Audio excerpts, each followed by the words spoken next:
They called her a monster and threw stones until she bled in the street. Then one cowboy did the unthinkable and changed everything. This is a powerful Wild West story about cruelty, courage, and compassion that saves a life. Like, subscribe, and watch till the end to feel how one brave choice can change destiny forever. Let's get started. Luke's voice was calm, but it carried a weight that silenced the street. He stood there, boots planted firmly in the dirt, eyes steady as if daring anyone to throw another stone. The crowd hesitated. Some lowered their arms. Others shifted uncomfortably, suddenly aware of how ugly the scene had become. Luke slowly turned, knelt beside the woman and helped her up. She was shaking, her body light from hunger and pain. But she did not cry. Her eyes met his for a brief second, eyes that had seen too much cruelty to expect kindness. Luke took off his coat and placed it gently around her shoulders. The simple gesture caused murmurs to ripple through the onlookers. No one stopped him as he guided her toward his horse. The mob that moments ago had been full of rage now stood awkwardly still, as if ashamed, yet unwilling to admit it. Luke lifted the woman carefully, settling her in front of him. Without another word, he mounted his horse and rode out of Red Hollow, leaving behind a town forced to confront its own reflection. The ride to Luke's ranch was slow and quiet. The woman clung lightly to the saddle horn, her strength nearly gone.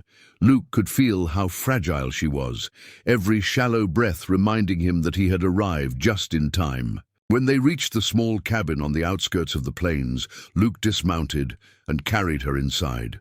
The cabin was simple but clean, warmed by a crackling fire. He laid her down near the hearth, poured water, and held the cup to her lips until she could drink on her own. He cleaned the blood from her face and wrapped her wounds with steady hands. He did not rush, nor did he ask her name. That could wait. Right now, survival mattered more than stories. After she ate a little and fell into a deep, exhausted sleep, Luke sat in silence, staring into the fire. He had seen cruelty before, in wars, on cattle drives, in lawless towns, but something about today had cut deeper. It wasn't just violence. It was how easily people forgot another person's humanity. When the woman woke hours later, the fire had burned low and night pressed against the windows. Luke was nearby, sharpening a knife, not to threaten, but simply out of habit. She stirred, startled at first, then relaxed when she realized she was safe. Her voice, when she spoke, was barely louder than a whisper. She thanked him. Luke nodded, telling her she didn't owe him anything. He said she could stay as long as she needed. No explanations required. Over the next days, her strength slowly returned. She learned the rhythm of the ranch, the quiet mornings, the honest labor. Luke noticed how she moved carefully, as if still expecting someone to strike her for standing in the wrong place. He spoke to her gently, never raising his voice. Slowly, that fear began to fade. She told him fragments of her past, how she had lost her family, how towns closed their doors to her, how survival had become a daily battle. Luke listened without interruption. He realized that what she needed most wasn't pity or rescue, it was dignity. He treated her like an equal, sharing meals at the same table, working side by side under the open sky. For the first time in a long while, the woman felt seen not as a burden, not as a monster, but as a human being worthy of respect. Word eventually spread back to Red Hollow. Some townsfolk felt shame. Others dismissed the incident, pretending it never happened. Luke didn't care. His world was smaller now, but truer. In saving one woman, he had chosen the kind of man he wanted to be. And for her, that single moment, when a cowboy stepped between stones and silence, became the turning point between merely surviving and finally living. Luke lifted the Apache woman onto his horse, despite the angry stares burning into his back. Someone shouted that she was dangerous, that she would bring trouble wherever she went. Another voice, sharp with hatred, told him to leave town with that thing before nightfall. Luke didn't argue. He didn't raise his voice or defend himself. He simply tightened his grip on the reins and rode away, dust rising behind him as Red Hollow faded into the distance. The woman held onto the saddle, trembling, unsure if this was rescue or just another uncertain road. The ride to his ranch was long and quiet.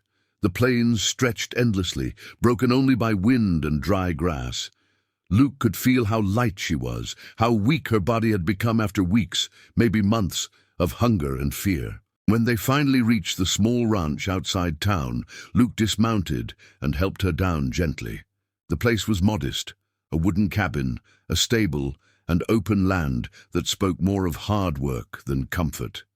Still, to her, it felt safer than anywhere she had been in a long time. Inside the cabin, Luke gave her water first, then food, watching carefully as she ate slowly, afraid of being punished for taking too much. He noticed every flinch, every cautious movement. Without a word, he knelt and cleaned her wounds, his hands steady and respectful. He didn't ask her name. He didn't ask where she came from or what she had done.